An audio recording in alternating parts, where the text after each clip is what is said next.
Ya, sambil menunggu ini sedang Iya. loading. Ya, Bapak Ibu yang saya hormati, sekali lagi Assalamualaikum warahmatullahi wabarakatuh. Waalaikumsalam warahmatullahi wabarakatuh. Terima kasih atas waktu yang sudah diberikan kepada saya pada hari ini untuk menyampaikan materi yang akan saya sampaikan, yaitu profil pelajar Pancasila. Uh, Profil pelajar Pancasila itu adalah salah satu materi kurikulum yang harus dimasukkan ke dalam kurikulum kita untuk di sekolah SMKPK yang mungkin nantinya juga akan dipakai untuk semua sekolah secara bertahap di seluruh Indonesia. Nah, untuk profil pelajar Pancasila ini saya lebih ke langsung pembahasannya kecil ya. Sebentar saya besarkan dulu. Apa saja yang perlu disiapkan untuk dapat menerapkan proyek penguatan profil pelajar Pancasila?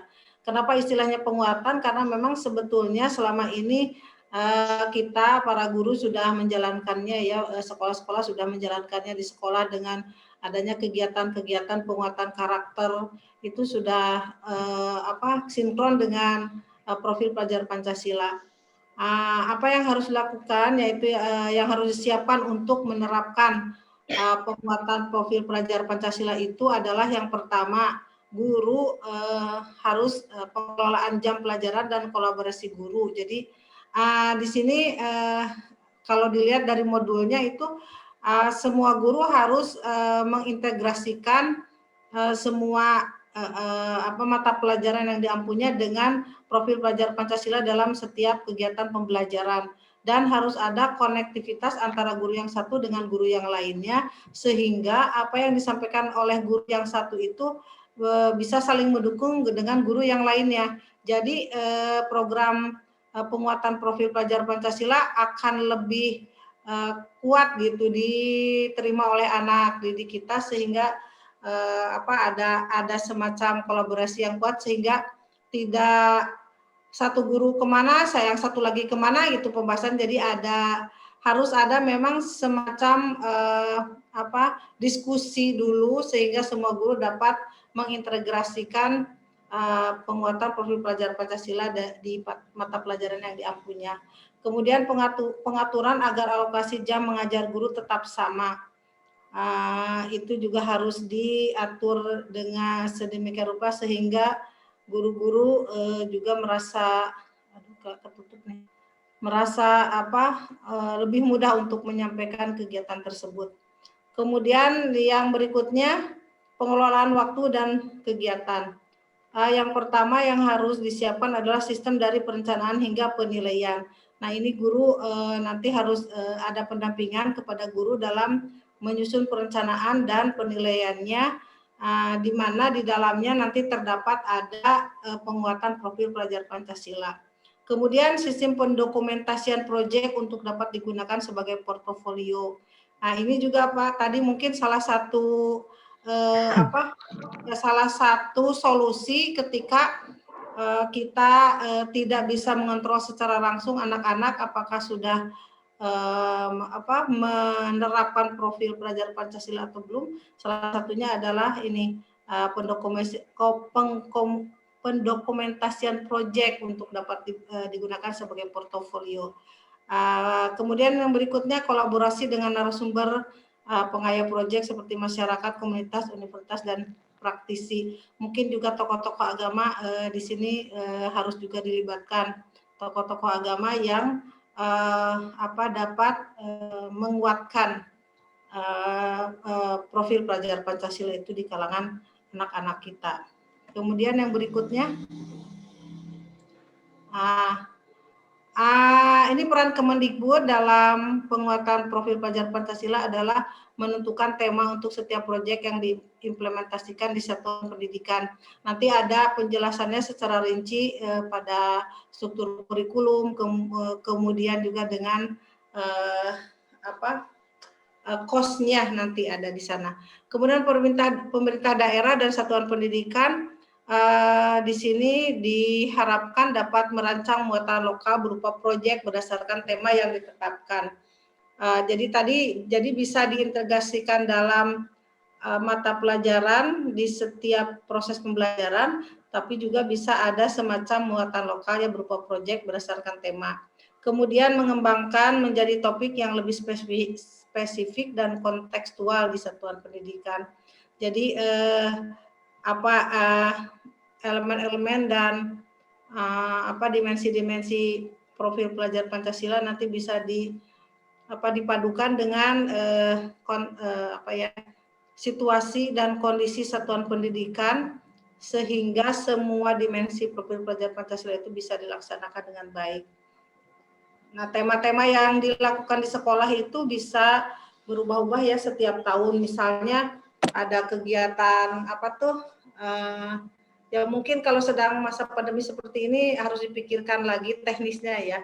Misalnya peringatan hari-hari besar agama, atau misalnya ada bakti sosial yang membuat mereka membangkitkan rasa sosial mereka sehingga mau peduli dengan lingkungannya, dengan lingkungan sekitar, masyarakat yang lain, dan juga teman-temannya. Yang berikutnya, aduh ini sedang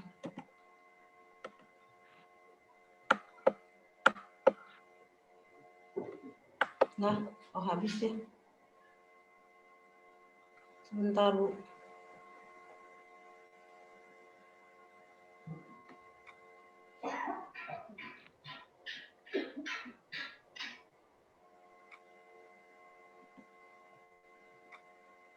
Saya ambil dari sini saja. Tadi saya lupa nyimpennya di mana ya. Oh iya, enggak apa-apa Ibu, enggak apa-apa. Nah, tadi dimensi-dimensinya itu kalau dilihat dimensi profil pelajar Pancasila itu ada 6. Nah, di sini di modul ini yang saya ambil dari diklat itu ya ada pendahuluan, kemudian kerangka dasar kurikulum, profil pelajar Pancasila, struktur kurikulum, dan prinsip pembelajaran dan asesmen. Tapi yang saya ambil adalah yang warna kuning, yaitu profil pelajar Pancasila. Nah ini definisi profil pelajar Pancasila adalah profil pelajar Pancasila adalah profil lulusan yang bertujuan menunjukkan karakter dan kompetensi yang diharapkan diraih dan menguatkan nilai-nilai luhur Pancasila peserta didik dan para pemangku kepentingan. Jadi profil pelajar Pancasila itu untuk kita semua, bukan untuk anak-anak saja. Artinya kita ini yang sebagai guru juga harus memberikan contoh yang baik, karena contoh itu akan lebih membekas dan lebih lebih diikuti oleh anak-anak daripada kita yang banyak berbicara tetapi tidak memberikan contoh. Nah ini ada 6 dimensi ya. Profil pelajar Pancasila itu yang masing-masing dimensinya akan dijelaskan sebagai berikut. Yang pertama adalah beriman atau bertakwa kepada Tuhan, dan bertakwa kepada Tuhan Yang Maha Esa dan berakhlak mulia. Di sini diharapkan anak-anak religius, kemudian juga lebih peduli terhadap sesama, terhadap lingkungannya, terhadap alam, terhadap makhluk yang lain. Itu adalah perwujudan dari dimensi profil pelajar Pancasila yang nomor 1. Kemudian yang berikutnya, berkebinekaan global. Artinya bahwa pelajar Indonesia yang berkebinekaan global itu memiliki identitas diri yang matang, mampu menunjukkan dirinya sebagai representasi budaya luhur bangsanya, sekaligus memiliki wawasan serta keterbukaan tentang eksistensi ragam budaya daerah, nasional, dan global. Jadi yang dimaksud di sini adalah anak-anak harus menghargai berbagai macam perbedaan-perbedaan yang ada, baik itu budaya, kemudian juga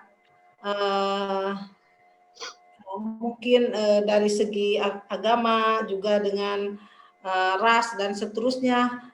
Kemudian mereka juga bisa berkomunikasi secara baik lintas budaya yang bisa menimbulkan satu hubungan yang baik antar mereka. sehingga mereka nanti akan berefleksi dan bertanggung jawab terhadap pengalaman kebinekaan serta berkeadilan sosial. Kemudian yang ketiga adalah mandiri. Yang dimaksud adalah pelajar Indonesia, anak-anak kita itu memiliki prakarsa atas pengembangan dirinya yang tercermin dalam kemampuan untuk bertanggung jawab, memiliki rencana strategis, melakukan tindakan, dan merefleksikan proses dan hasil pengalamannya. Ya, untuk itu pelajar Indonesia perlu memiliki kesadaran akan diri dan situasi yang dihadapi, serta memiliki regulasi diri. Jadi artinya kita harus mengasah mereka untuk mandiri sehingga bisa memutuskan masa depannya ingin seperti apa, cita-citanya seperti apa, kemudian juga dia bila menghadapi suatu masalah bisa memutuskannya, kemudian bisa mencari solusinya sendiri gitu. Itu harus kita juga sebagai guru harus bisa memberikan dorongan semangat kepada mereka untuk menjadi dirinya sendiri yang mampu dan percaya, yakin bahwa dirinya sebetulnya mampu gitu. Karena kalau saya lihat anak-anak Indonesia itu kebanyakan mereka agak kurang yakin terhadap potensi pada dirinya. Nah, itu harus dikuatkan lagi karena sebetulnya mereka sudah memiliki potensi-potensi yang sangat luar biasa. Kemudian yang keempat adalah bergotong royong. Bergotong royong di sini adalah anak-anak diharapkan dapat melakukan kolaborasi dengan berbagai baik dengan teman yang beda usia, beda agama, beda kebudayaan ataupun berbeda warna kulit dan seterusnya gitu. Sehingga mereka memiliki kepedulian yang tinggi dan berbagi dengan sesama. Jadi itu juga memupuk rasa empati di antara mereka sehingga mereka bisa peduli dengan hal-hal yang ada yang terjadi di sekitarnya. Kemudian yang kelima adalah bernalar kritis. Yang dimaksud dengan bernalar kritis adalah bahwa para pelajar Indonesia perlu memperoleh dan memproses informasi serta gagasan dengan baik, lalu menganalisa dan mengevaluasinya, kemudian merefleksikan pemikiran dan proses berpikirnya.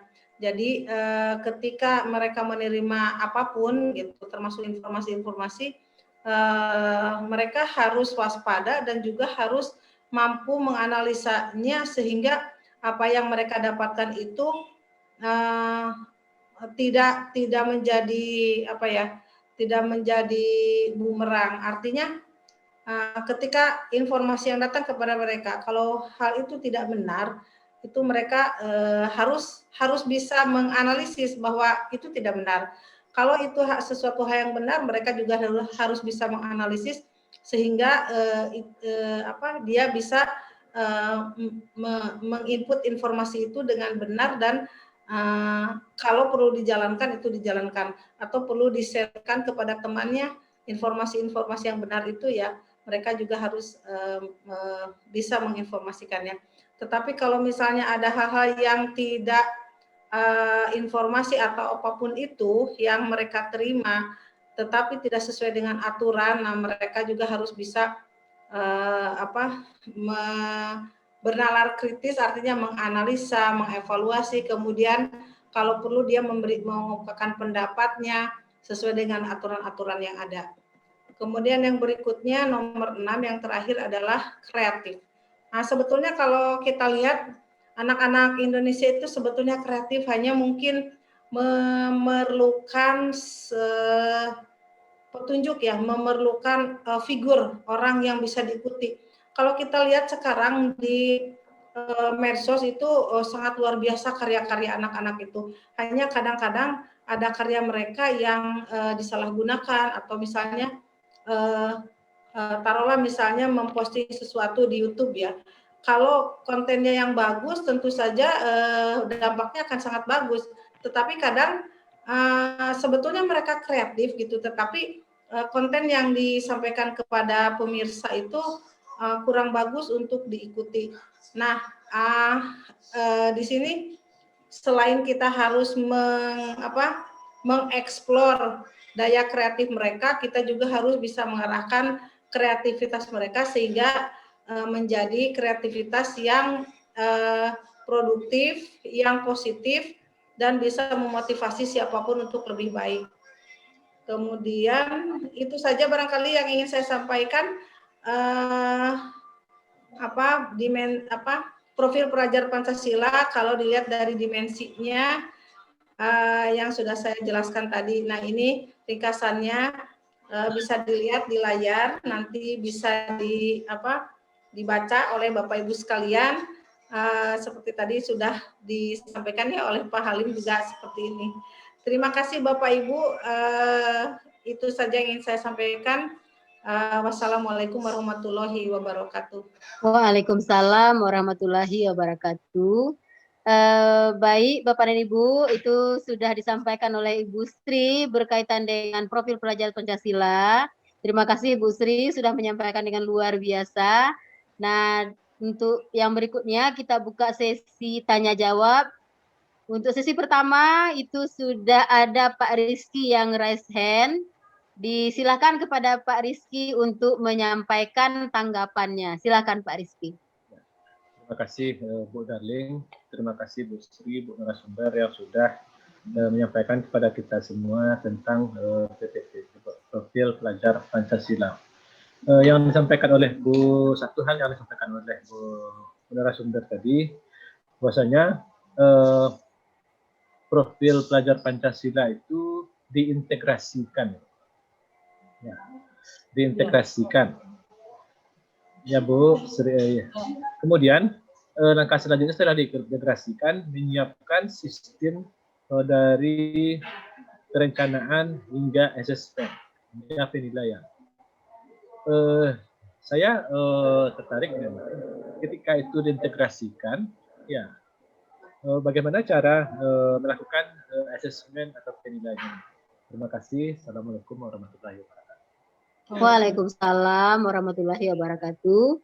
Nah, baik Bapak Ibu, Pak Rizky menanyakan mengenai PPP atau Profil Pelajar Pancasila yang diintegrasikan mulai dari sistem sampai perencanaan sampai dengan penilaian. Nah, bagaimana cara mengimplementasikan di penilaian ini? Silakan Bu Sri ditanggapi.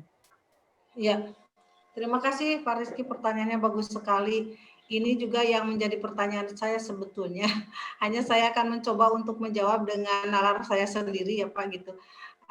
Jadi begini, kalau menurut saya, ketika guru-guru akan ingin mengimplementasikan profil pelajar Pancasila di pembelajaran, itu bisa kita kan nanti membuat alur pembelajarannya tuh Pak ya, tujuan pembelajaran, kemudian alur tujuan pembelajarannya di sana kan ada rubriknya. Nah, di dalam rubrik itu, dalam asesmen juga sama, kita bikin rubriknya di mana rubrik itu ada elemen-elemen dimensi profil pelajar Pancasila. Misalnya ketika dalam pembelajaran itu kan nanti ada presentasi misalnya. Itu dalam presentasi berarti ada dimensi profil pelajar Pancasila yang diterapkan, yaitu mandiri misalnya, kemudian juga percaya diri, kemudian teman-teman yang lain menghargai, kemudian ada kerja kelompok misalnya, itu berarti ada gotong royong di sana. Kemudian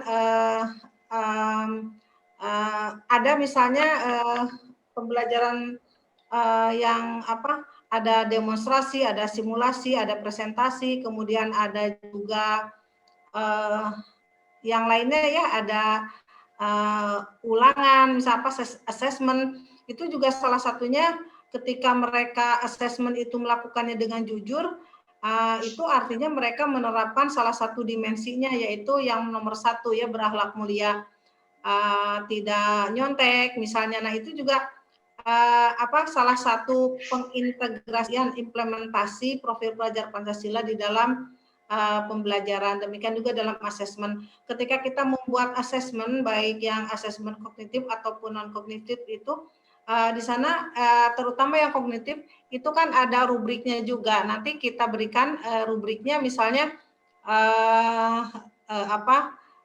rubrik-rubrik dari dalam rubrik itu dicantumkan beberapa atau salah satu dimensi profil pelajar Pancasila. Jadi apa yang cocok, model pembelajaran yang cocok